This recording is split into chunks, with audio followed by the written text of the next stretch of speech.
Au cours de ma carrière, j'ai vu toutes sortes de choses. Mais rien n'aurait pu me préparer à ce que j'ai vu dans ce village. Aucun mot ne me permettra jamais de décrire les horreurs qui hantent mes rêves après ce raid cet hiver. Vous trouverez ici mon effort le plus sincère pour décrire ce que j'ai vécu. C'est, je l'espère, tout ce qui reste de Innsmouth, Massachusetts.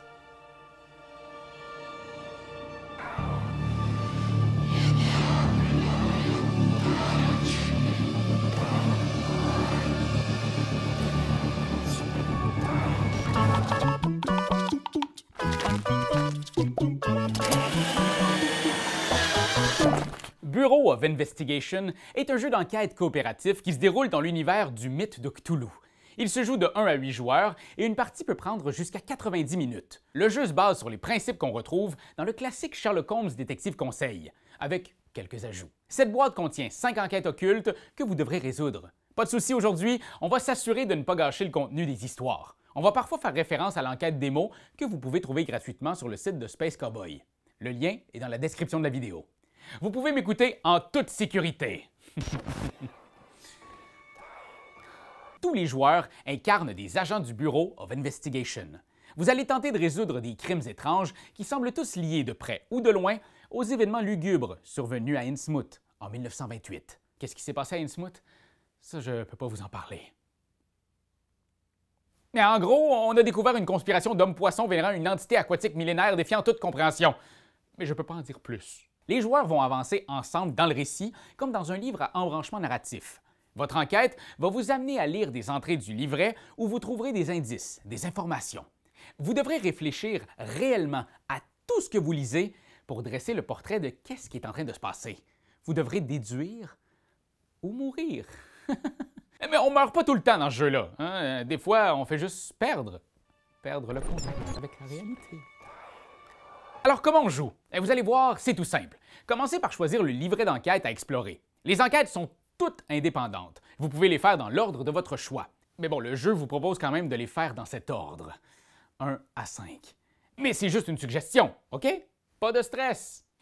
Sur la couverture du livret, vous allez trouver l'introduction. Celle-ci présente les grandes lignes de l'enquête et l'objectif principal. Ça peut être quelque chose comme « Retrouver John Smith qui a disparu la semaine dernière » ou « Un meurtrier terrorise Arkham, découvrez où il se cache ».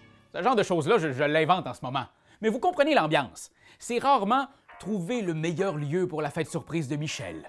Vous allez aussi voir dans l'intro le nombre de pistes dont vous disposez. C'est le nombre d'entrées que vous pouvez lire avant que la partie prenne fin.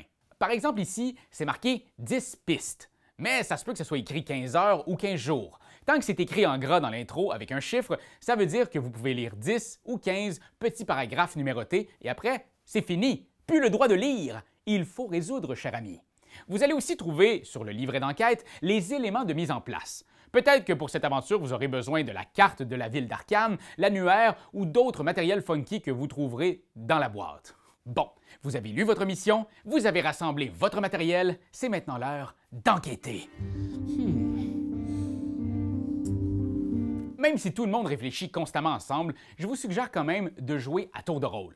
Donnez le livret à l'un des joueurs. Celui-ci choisit une piste de départ qu'il souhaite explorer et la lit à voix haute. Par exemple, l'introduction peut vous suggérer des pistes de départ, comme aller à la morgue en lisant l'entrée 1200 ou aller voir la maison du disparu au 1300.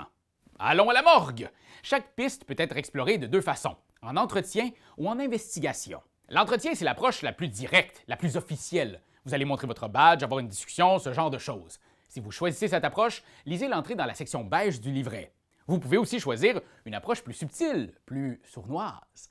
Visiter sans témoin, faire une filature, fouiller les poubelles, etc. À ce moment, vous faites une investigation et vous devrez lire l'entrée avec le même chiffre, mais dans la section noire du livret. Les deux approches ont leurs avantages. Libre à vous de choisir l'option appropriée selon la situation. Vous pouvez choisir de lire l'entrée investigation et l'entrée entretien d'un même lieu, mais à ce moment-là, ça compte comme deux pistes. Bien sûr, hein? On ne lit pas des entrées au hasard, ça va juste gâcher le jeu. Au fil de vos lectures, vous allez découvrir des nouveaux numéros de pistes en parlant aux gens. Certaines pistes sont parfois cachées dans le journal en date de votre enquête. Aussi, vous pouvez utiliser l'annuaire pour contacter certaines personnes clés. Si vous entendez parler d'un certain docteur Armitage, vous pouvez décider de lui rendre une visite en trouvant son nom dans l'annuaire. Vous pouvez alors lire l'entrée s'y trouvant à la section de l'enquête en cours. Peut-être que parfois vous aurez besoin de lire entre les lignes et déduire certains numéros de piste, mais j'en ai déjà trop dit. Gardez toujours un compte-rendu du nombre d'entrées que vous avez lues pour ne pas dépasser votre maximum autorisé pour l'enquête. Vous pouvez aussi noter le numéro des entrées lues puisque vous avez le droit de relire les passages déjà visités gratuitement à tout moment. Le joueur qui vient de lire une entrée passe ensuite le livret au joueur suivant qui pourra choisir la prochaine piste. N'oubliez pas que c'est un travail d'équipe. On parle, on spécule, on prend des notes ensemble. Quand on se retrouve à court de pistes ou qu'on est certain d'avoir trouvé la solution, on passe à l'intervention. Le groupe choisit alors 3 lieux qui seront visités par l'équipe tactique du bureau. 3 lieux, donc 3 entrées qu'on croit être la source ou le cœur du problème.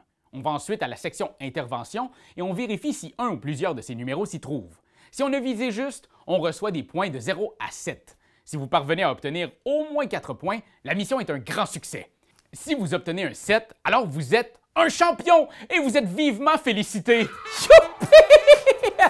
J'ai vu de là le voile de la réalité et je n'ai vu que vide, néant et mort.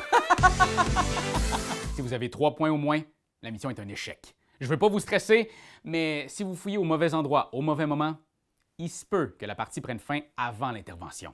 Alors soyez prudents. Je suis sérieux. Soyez prudents. Bureau of Investigation est un jeu qui regorge de mystères, d'énigmes et d'ambiance bien glauque. Les scénarios vont vous demander de faire des déductions et d'utiliser votre instinct pour éviter les fausses pistes. Mais au final, même quand on parvient à éliminer la menace d'une enquête, il reste toujours une part d'inexpliqué. C'est normal, jamais nous ne parviendrons à expliquer l'inexplicable. Pour notre humble esprit humain, le faire serait insupportable. C'est toi de trouver l'épisode de jour du Popoche? Sonne la cloche! Sonne la cloche! On parle de jeu, like-nous, commande, suis-nous, suis-nous! Ouais. Sonne la cloche! Sonne la cloche! Partage à tes amis, partage à ta mamie, Oh ouais, sonne la cloche! Sonne la cloche! Commente en wave, fais le mon titi! Sonne la cloche! Sonne la cloche! Sonne la cloche comme quand Jésus a sonné à la porte pour aller souper chez Zachée.